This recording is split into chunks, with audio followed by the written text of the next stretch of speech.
اقوام متحدہ کی جنرل اسمبلی سے خطاب کے آغاز پر ہی صدر ٹرمپ کو ہال میں بیٹھے عالمی رہنماؤں سے ایک غیر معمولی رد عمل ملا۔ محض 2 سالوں میں میری انتظامیہ نے ماضی کی کسی بھی امریکی انتظامیہ کی نسبت زیادہ کام مکمل کیا ہے۔ امریکہ کا یہ سچ ہے۔ مجھے اس رد عمل کی توقع نہیں تھی، چلیے کوئی بات نہیں۔ صدر کی تقریر میں گزشتہ سال کی تقریر کی بازگشت موجود تھی۔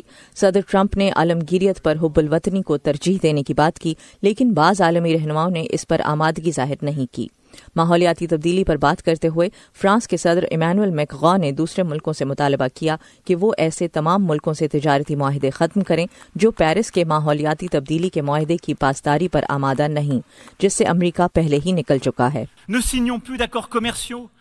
ہم ایسے ملکوں سے مزید تجارتی معاہدے نہیں کریں گے جو پیرس کے ماحولیاتی تبدیلی کے معاہدے کی عزت نہیں کرتے۔ آئیے یہ یقینی بنائیں کہ ہمارے تجارتی معاہدے ماحولیاتی اور سماجی پابندیوں سے میل کھاتے ہیں۔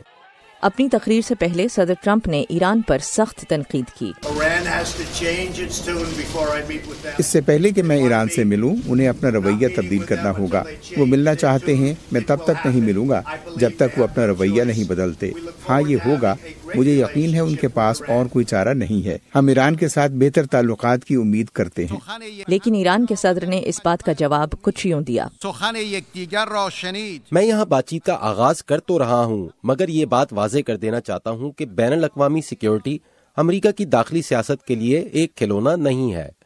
اقوام متحدہ امریکی انتظامیہ کا حصہ ہرگز نہیں ہے۔ امریکہ کا کثیر جہتی معاہدوں سے نکل جانا اور غیر ملکی اشیاء پر محصولات عائد کرنا تجزیہ کاروں کے نزدیک ایک ایسی وسیع حکمت عملی کا حصہ ہے جو موجودہ عالمی صورتحال میں خلل کا سبب بن سکتی ہے۔ یہ دوسری جنگ عظیم کے بعد بننے والے عالمی نظام کے لیے نقصان دہ ہے، کیونکہ امریکہ نے ہی یہ نظام بنایا تھا اور وہی اس کا دفاع کرنے والا مرکزی ملک ہے۔ اس لیے واشنگٹن میں ایسے شخص کا ہونا جو اس نظام کو تہبالہ کرنے پر مصر ہے، یہ بڑی تبدیلی ہے۔ اقوام متحدہ میں جمعے تک چلنے والی امریکی ملاقاتوں میں شمالی کوریا اور جوہری ہتھیاروں کے خاتمے کا ایجنڈا مرکزی رہے گا۔